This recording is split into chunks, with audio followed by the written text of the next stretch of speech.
Guys, welcome to my channel guys. I hope you're all fine, you're all studying. So guys, today our main thing to discuss is that what we will discuss for the p block element, what will be taught in a p block elements. Okay, so basically today it's not new for you.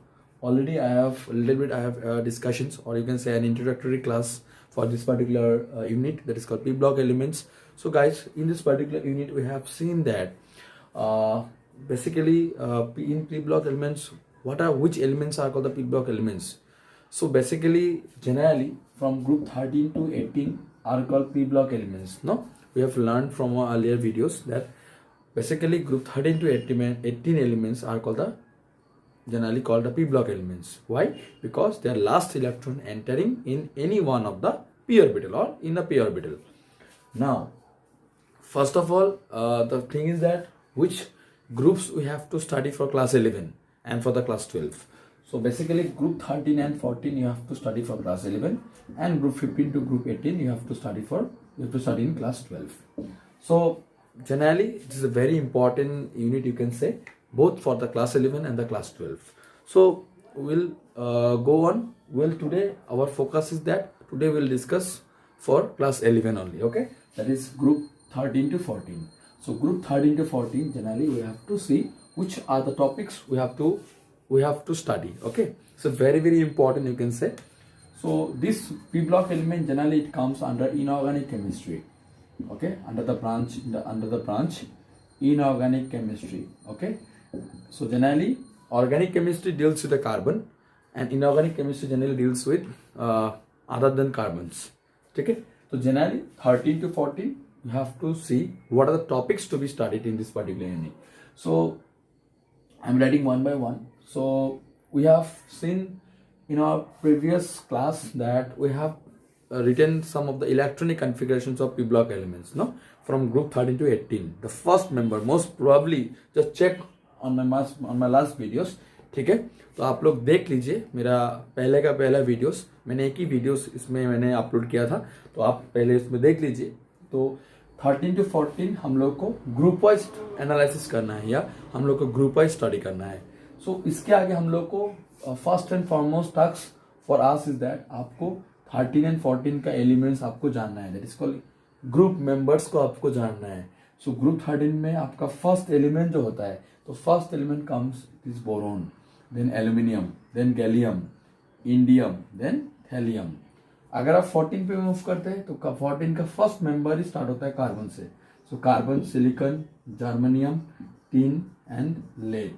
ठीक है, आपका first and foremost task होगा कि आप पहले element को जाने, उसका एलिमेंट का सिंबल को जाने. ठीक है, तब आपके लिए बहुत मतलब इजी हो जाएंगे. ठीक है, तो जनरली हम लोग ने सीखा कि 13 और 14 का एलिमेंट का सिंबल्स हम लोग ने जाना आज के दिन में.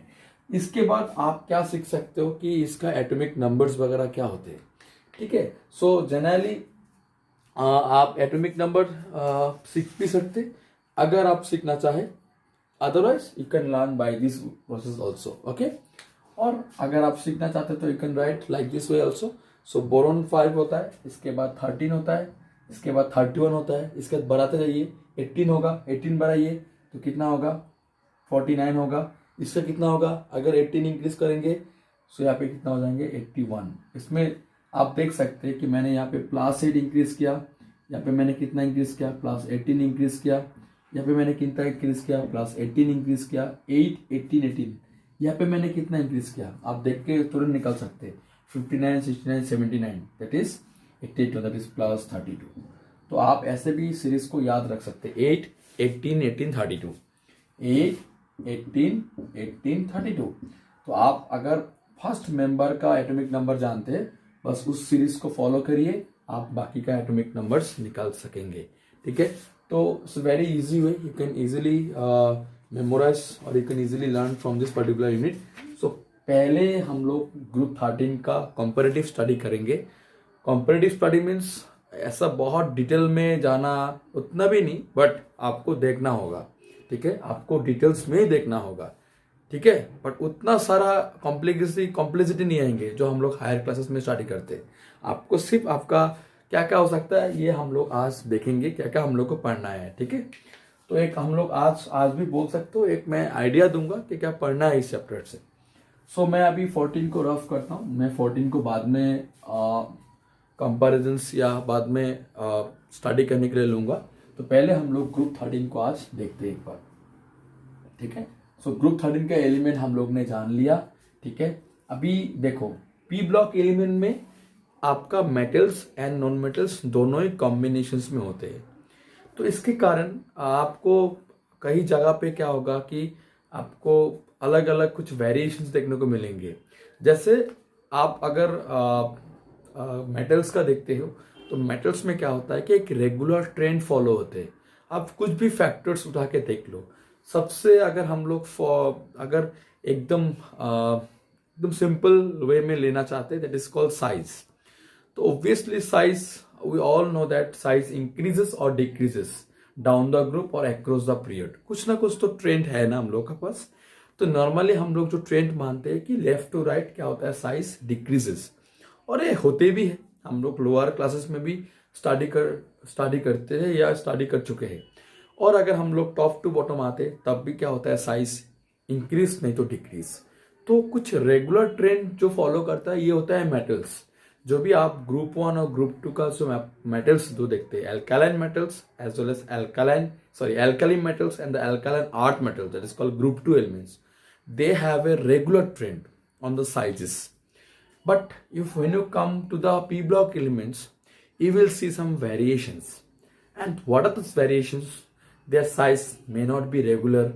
Their size may not be regular in increasing order, or may not be regular in decreasing order. So some variations you will get because of metals and non-metals combinations, you can say, or because of some orbitals, you can say. Basically the orbitals will be involved in this case. So what are these particular cases, or what is particular regions will be come out, that we have to see, okay, one by one. Okay, so basically group 13 में आपका elements ये सब है। आपको study करना है, आपको क्या क्या स्टडी करना है from this chapter, will see, ठीक है। तो यहाँ से हम लोग क्या क्या पढ़ सकते हैं, देखो यहाँ से हम लोग एक तो पहला हम लोग का टास्क है कि आप इलेक्ट्रॉनिक कॉन्फ़िगरेशन लिखने का तरीका जाने, ठीक है। सो अगर आपने अभी तक मैंने एटॉमिक स्ट्रक्चर्स नहीं पढ़ाया, अब्बा हो, विंसरूल हो, तो बेसिकली आप छोटा क्लास में बहुत अलग तरीके से लिखते थे ना इलेक्ट्रॉनिक कॉन्फ़िगरेशंस। 2 लिखते थे, 2.8 लिखते थे, 2.8.2 लिखते थे। आप ऐसे लिखते थे ना पहले, 2.8, इसके बाद 2.8.1, सपोज आप ऐसे तो लिखते थे ना, आपका रिप्रेजेंटेशन ऐसा था लिखने का।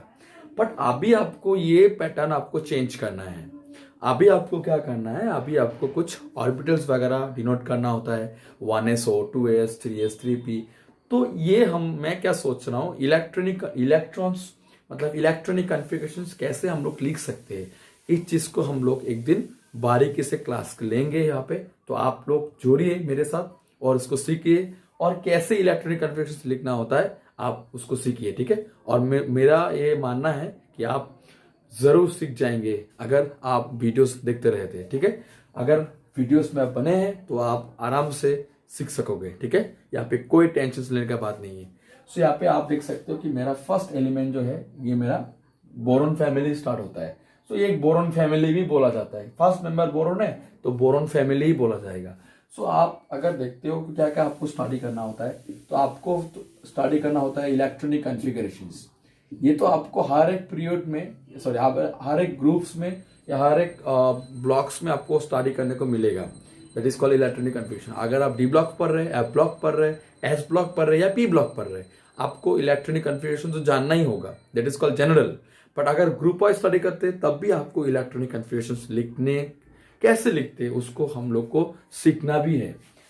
इसके बाद आपको क्या क्या पढ़ना है, आपको पढ़ना है आयनाइजेशन एनर्जी, आयनाइजेशन एनर्जी। इसके बाद आपको और भी फैक्टर्स पढ़ना है, जैसे melting point plus boiling point. इसके बाद आपको पढ़ना है डेंसिटी। ये सब ज्यादा इंपॉर्टेंट नहीं है, melting point, boiling point, density, but you have to see, okay. आप कुछ भी स्किप नहीं कर सकते हो, ठीक है। नेक्स्ट आपको क्या पढ़ना है, एनी आइडिया रिगार्डिंग दिस, आपको क्या क्या पढ़ना है? From this particular. हाँ, और एक चीज तो हम लोग ने बोला ही नहीं, तो बहुत ही इंपॉर्टेंट है, that is called atomic and ionic radii भी बोल सकते हो या रेडियस भी बोल सकते हो, प्लूरल फॉर्म। ठीक है, इसके बाद आप क्या क्या पढ़ सकते हो यहाँ से, आप पढ़ सकते हो इलेक्ट्रोपॉजिटिव कैरेक्टर। इलेक्ट्रोपॉजिटिव कैरेक्टर, अभी इलेक्ट्रोपॉजिटिव कैरेक्टर तो सिर्फ मेटल्स के लिए आते हैं, बट आप इलेक्ट्रोपॉजिटिव कैरेक्टर ग्रुप 13 के लिए क्यों पढ़ रहे हो?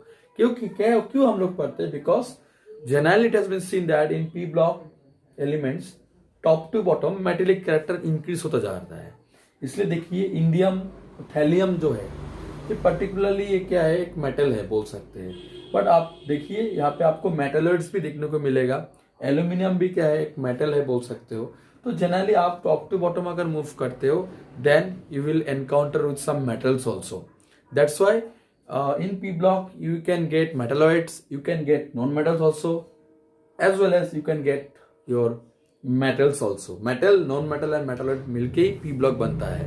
तो इसलिए आपको इलेक्ट्रोपॉजिटिव कैरेक्टर भी आपको देखने को मिलेगा, that is top to bottom. कोई मेटल होने से क्या होता है, इलेक्ट्रॉन लूज करेंगे। The metal which lose electrons, generally the element which lose electron they will be known as electropositive. But electropositive वही शो कर सकता है जो इलेक्ट्रॉन डोनेट कर सकता है, या इलेक्ट्रॉन जिससे इलेक्ट्रॉन आप निकाल सकते हो या लूज कर सकते हो, उसको जनरली टर्म किया जाता है इलेक्ट्रोपॉजिटिव। और इलेक्ट्रोनेगेटिव आप लोग जानते ही है, जो भी आपका नॉन मेटल्स होते हैं जैसे fluorine, oxygen, nitrogen, they always have a tendency to accept electrons, so generally they will be termed as electronegative. Now, so basically these are the some you can say physical properties you have to study.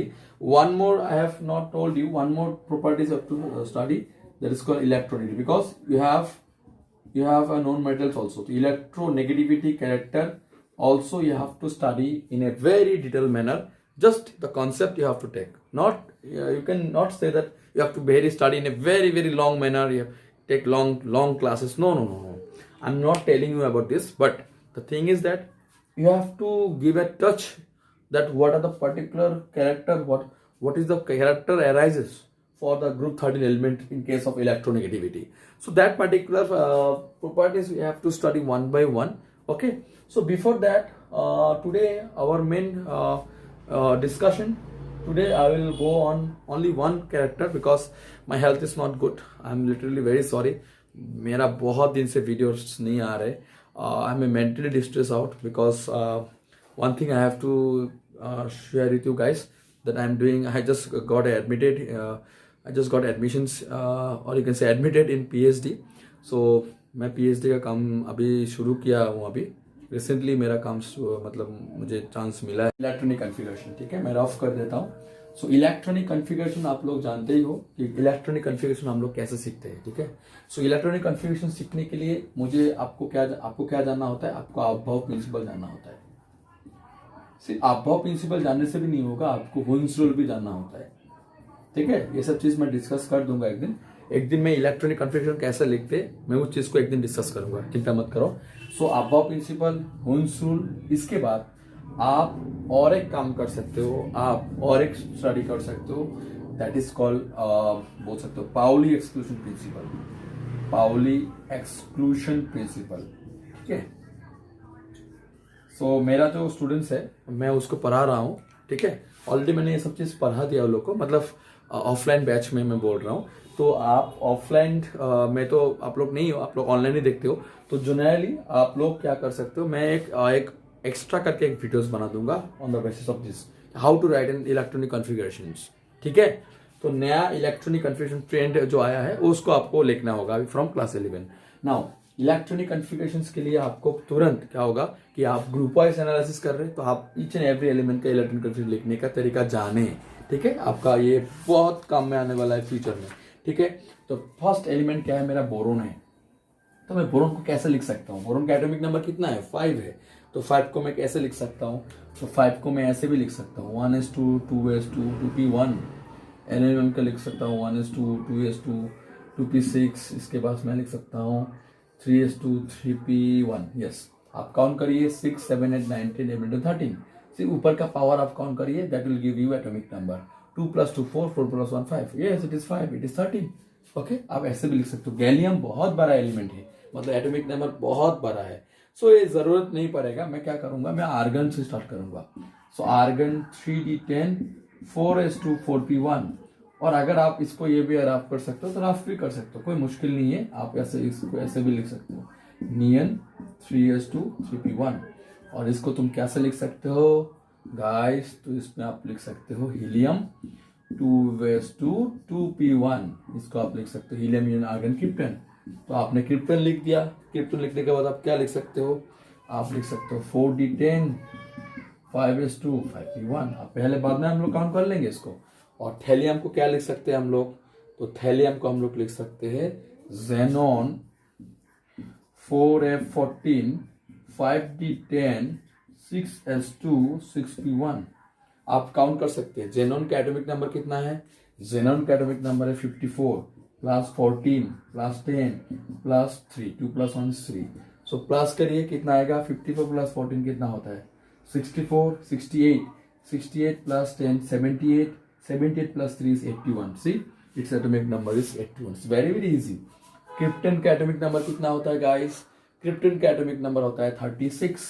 तो 36 plus 10 46, 46 plus 2 48 and 49 see 49।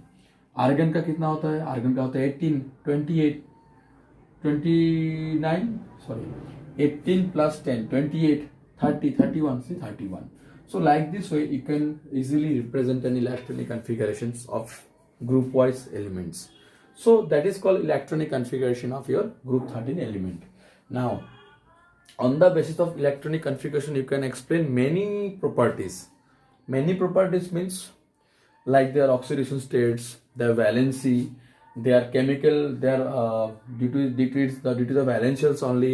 How the chemistry looks like. Chemistry looks like means what type of bonding they will form, whether it will be monovalent bond, whether it will be divalent, whether it will be trivalent. So depending upon the valential, you can easily predict what type of chemistry they will give you.